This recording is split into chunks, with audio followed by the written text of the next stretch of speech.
السلام علیکم ورحمۃ اللہ وبرکاتہ۔ آئیے ناظرین، آج ہم باتیں کریں کہ ورلڈ کپ سے ہمارے لوگوں کو کتنے فائدے ہوتے ہیں اور کتنے نقصانات ہوتے ہیں۔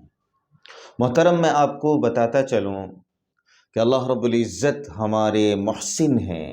اللہ ہی نے ہمیں پیدا کیا، اللہ ہی ہمیں روزی دیتا ہے اور اللہ ہی ہمارے سارے کام کو بنانے والا ہے۔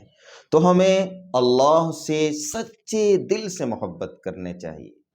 تو ہمیں اللہ سے تو ہم اللہ سے تو ہم اللہ سے سچے دل سے محبت کریں۔ اللہ نے ہمیں یہ بھی بتایا کہ شیطان تمہارا دشمن ہے۔ ان الشیطان لکم عدو فاتخذوہ عدوا، تم بھی اسے اپنا دشمن بناؤ۔ جو لوگ غفلت کی وجہ سے شیطان کے چنگل میں پھنس جاتے ہیں، ان کا شکاری بن جاتے ہیں، اللہ نے ایسے لوگوں کو بھی پہلے متنبہ فرما دیا، الم اعہد الیکم یا بنی آدم الا تعبدوا الشیطان انہ لکم عدو مبین، کہ کیا میں نے تم کو اشارہ نہیں کیا تھا؟ کیا میں نے تم سے عہد نہیں کیا تھا؟ میں نے تم کو نہیں بتایا تھا کہ شیطان تمہارا کھلا ہوا دشمن ہے؟ تم شیطان کی عبادت نہ کرنا، تم اس سے بچنا، وَأَنِ اعْبُدُونِی، اور میری عبادت کرنا، هَذَا صِرَاطٌ مستقیم، یہ میرا سیدھا راستہ ہے۔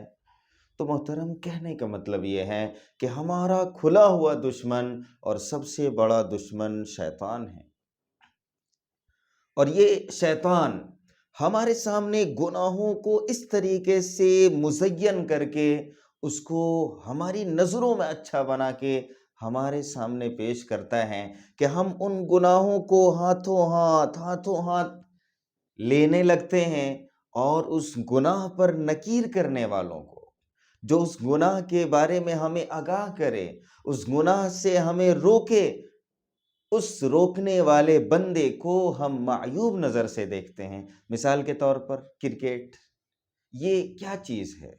ورلڈ کپ جو ابھی میچ ہو رہا ہے، یہ کیا چیز ہے؟ اب آپ دیکھیں گے کہ اس کے اندر نوجوانوں کا ایک بہت بڑا طبقہ، ایک یوں کہہ لیجئے کہ ٹھاٹھے مارتا ہوا سمندر نوجوانوں کا اس عمل میں ملوث ہے، اس کام میں سرگرم ہے۔ آپ دیکھیں گے، باہر نکلیے، چوراہوں میں، نکڑوں پر، بازاروں پر اور بھی دیگر جگہوں پر آپ دیکھیں گے کہ سب کے موبائل اسکرین پر ابھی ایک ہی چیز، ورلڈ کپ 2023، اس کا اس کے ساتھ مقابلہ، اس کا اس کے ساتھ مقابلہ، اس کا اس کے ساتھ مقابلہ۔ یہ تو نوجوانوں کی بات ہوئی۔ آپ دیکھیں گے اچھے اچھے نمازی، اچھے اچھے حاجی، اچھے اچھے پرہیزگار لوگ، اچھے اچھے پڑھے لکھے لوگ، جن کا دین سے کافی زیادہ تعلق ہے، وہ بھی اس ورلڈ کپ کے اندر، اس کرکٹ والے عمل کے اندر، دیکھنے کے اندر آپ کو مشغول نظر آئیں گے۔ محترم، یہ کیا چیز ہے؟ شیطان نے اس کو اتنا خوبصورت ہمارے سامنے بنا کے پیش کیا کہ آپ انہیں اگر سمجھائیں گے کہ بھائی یہ لہو و لعب ہے، یہ بیکار والا عمل ہے، اس سے نہ آپ کے دین کو کوئی فائدہ ہے، نہ دنیا کو کوئی فائدہ ہے، نہیں آپ کے جسم کو فائدہ ہے، نہیں اور بھی کسی قسم کے اعتبار سے کوئی فوائد ہے، تو کہیں گے کہ بھائی اس میں نقصان ہی کیا ہے؟ اس میں نقصان ہی کیا ہے؟ آپ بتائیے نا، اس کھیلے کو دیکھنے میں شریعت ہمیں کہاں منع کرتی ہے؟ اس سے کیا نقصانات ہو رہے ہیں؟ بھئی ہم کھیلا ہی تو دیکھ رہے ہیں، ہم کوئی لڑکی کو تو دیکھ نہیں رہے ہیں، ہم تو کوئی شراب نہیں پی رہے ہیں، ہم تو کوئی جوا نہیں کھیل رہے ہیں۔ اس طرح کے دلائل دے کے، اس طرح کے جوابات دے کے سامنے والے کی زبان کو بند کر دیا جاتا ہے۔ یہ کیسے ہوا؟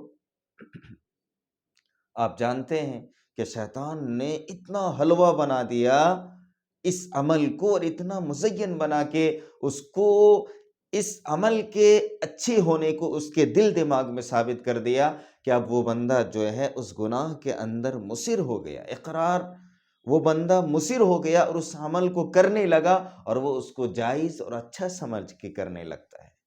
میں آپ کو آگے اور بھی بتاتا چلوں کہ یہ اس ورلڈ کپ یا IPL یا T20 کے زمانے کے اندر ایک چیز اور بھی مارکیٹ کے اندر بہت زیادہ رائج ہے، وہ کیا ہے؟ سٹا، جوا۔ لوگ جو ہے اپنی قیمتی سرمایے کو اس چیز میں صرف کر دیتے ہیں، لگا دیتے ہیں کہ اگلی بال پہ جو ہے فلانا آؤٹ ہونے والا ہے، یا چھکے لگنے والے ہیں، یا چوکے لگنے والے ہیں۔ اس طرح کی کھیل کھیل کے اپنی بہت ساری دولت کو اس بیکار کام کے اندر لگا دیتے ہیں، اور جو ہے وقت اس طرح سے کچھ لوگوں کو دیکھنا پڑتا ہے کہ وہ بندہ جو ہے مفلوق الحال، غریب الحال، فقیر الحال ہو جاتا ہے وہ بندہ۔ تو اس کھیل کے یہ نقصانات ہیں۔ اس کے علاوہ شرعی نقطۂ نظر سے اگر آپ دیکھیں گے، یا اگر آپ دیکھنا چاہتے ہیں، تو اب مقامی جو علماء کرام ہیں، مفتیان کرام ہیں، آپ ان سے رابطہ کریں۔ محترم، میں آپ کو یہاں پر ایک چیز اور بھی بتاتا چلوں کہ اللہ رب العزت نے ہمارے ذمے اور بھی بہت سارے کام رکھے ہیں۔ یہ ذمہ داری اللہ نے ہمیں نہیں دی ہے کہ ہم کرکٹ میچ کو دیکھیں، بلکہ ہمارے ذمے ہیں اعلاء کلمت اللہ، اپنی بیوی بچوں کی جو ہے پرورش کرنا، ان کی تربیت کرنا، ان کی ساری ضروریات کا خیال رکھنا، والدین کا خیال رکھنا، اپنے بچوں کی اچھی تعلیم و تربیت کی فکر کرنا۔ بہت سارے مقاصد ہیں ہماری زندگی کے۔ کل رات کو میں نیوز سن رہا تھا، نیوز کے اندر آیا کہ ٹاپ 50 یعنی 50 امیروں کے لسٹ میں 10 پہلے جو 10 نمبر کے لوگ ہیں وہ یہودی لوگ ہیں۔ کیوں وہ ٹاپ 10 میں آ گئے؟ وجہ اس کی یہ ہے کہ ان لوگوں نے اپنی زندگی کا مقصد بنایا، ان لوگوں نے تعلیم حاصل کی، ان لوگوں نے پوری دنیا پہ حکومت کرنے کی ٹھان لی، تو آج پوری دنیا پہ حکومت ان کی ہے۔ یہ جو گوگل آپ یوز کرتے ہیں، فیس بک یوز کرتے ہیں، یا ڈیل کمپنی جو ہے، اس طرح کے بہت بڑے بڑے 10 کمپنیوں کے نام ہمارے سامنے آئے۔ یہ کرکٹ کے اندر جو یوں کہہ لیجئے کہ دنیا کے 90% لوگ ملوث ہیں، یہ کرکٹ کا ایجاد کس نے کیا بھائی؟ انہی لوگوں نے۔ اور وہ لوگ ان چیزوں کو ایجاد کر کے، موبائل کو ایجاد کر کے، یہ فیس بک، ٹویٹر یا اور بھی جو دیگر چیزیں ہیں، ان چیزوں کو ایجاد کر کے ہمارے ہاتھوں میں دے دیا، اور ہم جو ہے ان کی اس بنائی ہوئی چیز کے اندر مگن رہتے ہیں۔ کیا اللہ، کیا رسول اللہ، کیا نماز، کیا روزہ، ہمیں پتہ ہی نہیں ہے۔ اور اگر ہمیں کوئی منع کرتا ہے تو ہم اس سے بحث کے اوپر اور جھگڑے کے اوپر اتارو ہو جاتے ہیں کہ بھائی اس کے اندر غلط کیا ہے۔ بھائی غلط تو آپ خود فیصلہ کریں، آپ اپنے دل پہ ہاتھ رکھ کے سوچیں کہ آپ کا جو یہ عمل ہو رہا ہے، کیا آپ کو اچھا لگ رہا ہے؟ اور جیسا کہ میں نے کہا، جن لوگوں نے اس چیز کو ایجاد کیا، وہ لوگ تو ہمارے ہاتھوں میں ان چیزوں کو دیکھ کے ان چیزوں سے بالکل الگ ہو گئے، کنارہ کش ہو گئے، اور ہم جو ہے اپنے قیمتی اوقات کو، قیمتی لمحات کو، اور اپنی جمع پونجی کو اس بیکار کھیل کے اندر ختم کرتے ہیں، خرچ کرتے ہیں۔ خدا را نوجوانوں، قوم کے لوگوں، ہم ہوش کے ناخن لیں، ہم سوچیں تو صحیح کہ ہم کیا کر رہے ہیں، ہمیں کیا کرنا چاہیے، وقت اور حالات کیا اشارہ کر رہے ہیں، آپ اور ہم سمجھیں اس چیز